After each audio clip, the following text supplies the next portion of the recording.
Relationships in 2022 are exceedingly more bizarre than they were over 60 years ago.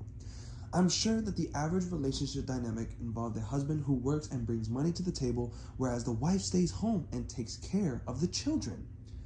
Nowadays, this dynamic has changed dramatically and has led to the foundation of a little idea I like to call relationship preferences. Couples nowadays want to switch things up from the past, so it could be that the wife and husband decided to switch roles, or they both work extremely hard, or they don't work at all. Not sure how that's going to work, but hey, who knows, right? Point is, relationships revolve around a lot of aspects, such as common similarities, how the other person makes you feel, what's so unique about them, so on and so forth. But the majority of these relationships focus on a certain preference. Now, this preference can be intimacy is better than passion, or passion is downright the way to go.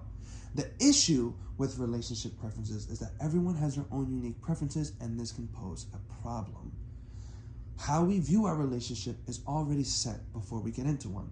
Let's use my relationship preference, for example, in a small story. One day on February 14th, on Valentine's Day, I decided to post a Twitter quoting, "I just wanted a loyal woman who shows me love and attention. Luckily for me, I found the most amazing woman named Michelle, who does anything to make me happy, even if that means covering up when I ask her to. Thank you for being the best. Happy Valentine's Day. I love you so much." 2 hours later, I was amazed by the kind of backlash I received from having such a preference. "That's controlling. She should be able to wear whatever she wants. Are you her dad?" I would leave if a man told me what not to wear. The insults and comments kept coming, and it made me think, wow, am I really that bad of a guy for just having a preference? And then I realized something that really opened my eyes. They are projecting their relationship preferences onto mine. This means that these people obviously envisioned a different relationship dynamic, but their delivery was just so rude and demeaning. Let's use another example. A friend of mine, who I will call David, has a relationship preference in which he desires a woman who is all about him, and he is all about her. Now, this sounds pretty straightforward, right? He finds the perfect woman, and, well, the catch is, he doesn't want her to have any guy friends, and he has his own reasons for it. Now, some people may look at this and be like, what? How's that any fair to her? I would never be this insecure.